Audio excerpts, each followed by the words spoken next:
YouTube viewers and random Iron Man fans, I come before you today to review this, which is the Iron Man 3 Arc Strike Iron Patriot figure. And here it is in its packaging, which, if you've seen my review of the Mark 47 Arc Strike figure, you'll see it's pretty much the same packaging all over again, which means it has its pluses but also its minuses, being that it shows off the figure very, very nicely along with this little accessory there, but the downside is the fact that it doesn't offer the figure any protection whatsoever, so there's no transparent piece of plastic across the front here to keep it safe from damage or dust or anything like that, so that's a bit of a drawback.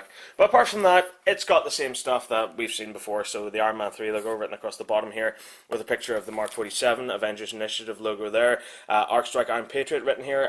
It takes two AAA batteries, which fortunately enough are included.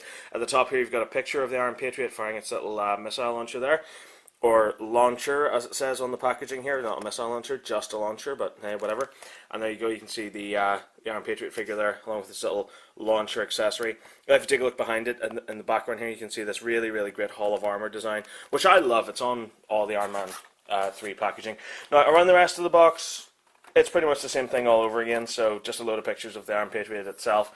And if you take a look here, you can see some of the other toys that are available in the range. So that does it for the packaging. Now let's open it up and take a look at this figure itself. Okay, so here we go, and taking a look at the detail, I do like the sculpt of his little helmet here on his head. It does look very, very nice, but apart from that, the rest of the body, I don't know how it would actually look in this video, but whenever you hold it in your hands, it looks very, very cheap, very plasticky. You know, it's kind of like made out of very shiny plastic. It looks really, really cheap. What I do like there is the fact that they've actually decided to print Lieutenant Colonel James Rhodes on the side there. Then there's like a little, I don't know, rank or serial number or something on his arm. But that's kind of like finding a needle in a haystack with this figure. For the rest of it, for me anyway, the detail is very, very basic. I mean, the paint looks very cheap. The plastic itself that's molded from looks very, very cheap. Even on the hand there, like the repulsor could have done with a little bit of paint there, just to bring that out a little bit on his palm. The chest kind of looks okay. You can see there's a lark reactor there with the kind of new star-shaped design across the front of it here.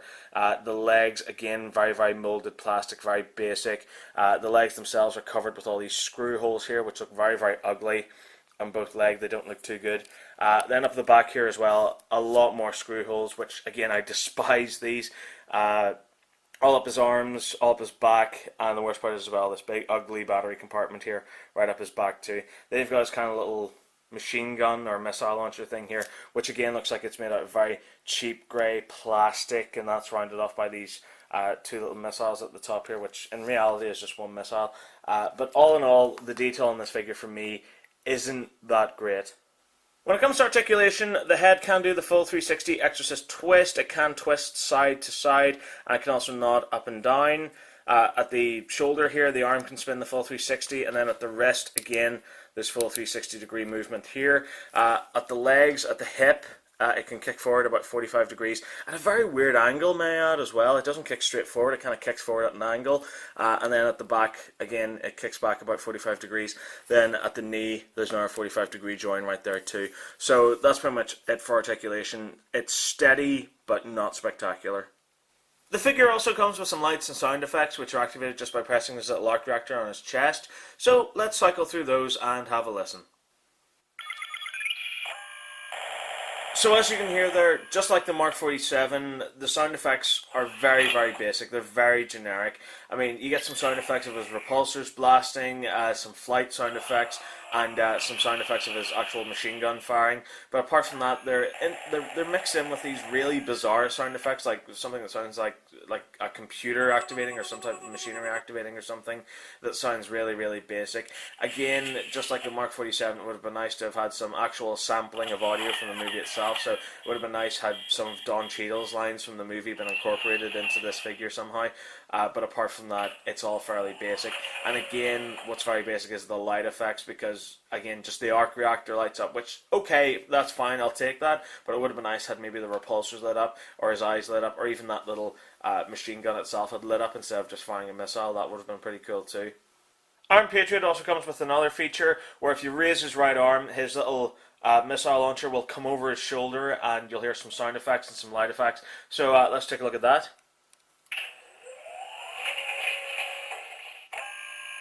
Okay, brace yourselves, people, because this goes on for a while.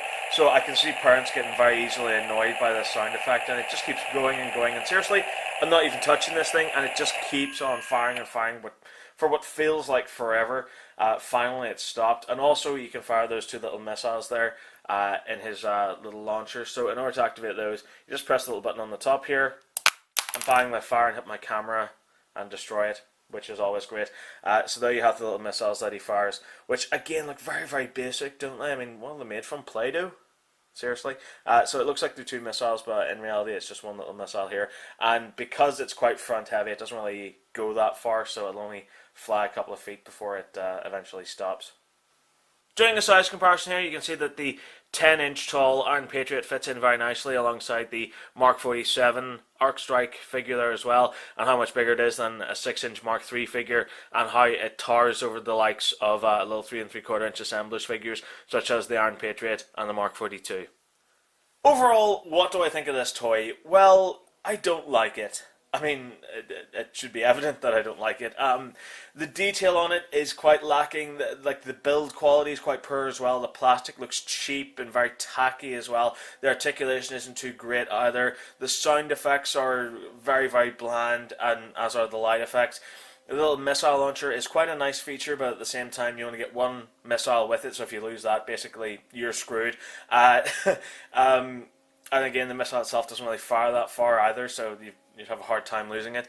But overall, my biggest problem with this figure is the fact that it's a recycled figure. Because if you compare it to last year's Avengers Mark 7 figure, it's essentially the same thing. The only thing they've changed is they've changed the sculpt slightly of the torso and the head. And the rest of it is essentially the same. Sure, you get a new missile launcher with it, but apart from that, it's essentially the same figure. So if you compare them side by side, you can see that the arms are the same, the legs are the same.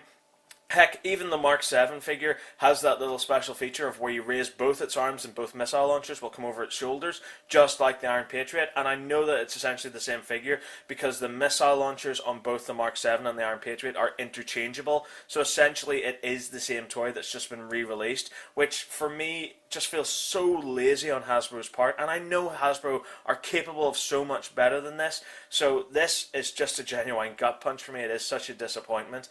But for collectors, I'd say, yeah, give this one a miss. But for kids, I'm sure if they don't have the Mark 7, or even if they do have the Mark 7, it'll be fun for them to play with. It'll be really nice. But I just feel that Hasbro could have given us so much more than just a basic, bland rehash of a figure that we saw a year earlier.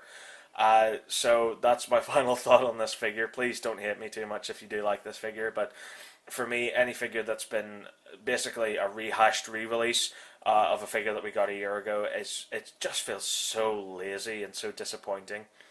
So that brings us to the end of this review. Thank you very much for watching. I really hope you enjoyed it. If you did, there's countless more reviews online. Thank you again for watching, and remember to keep following the nerd. Goodbye.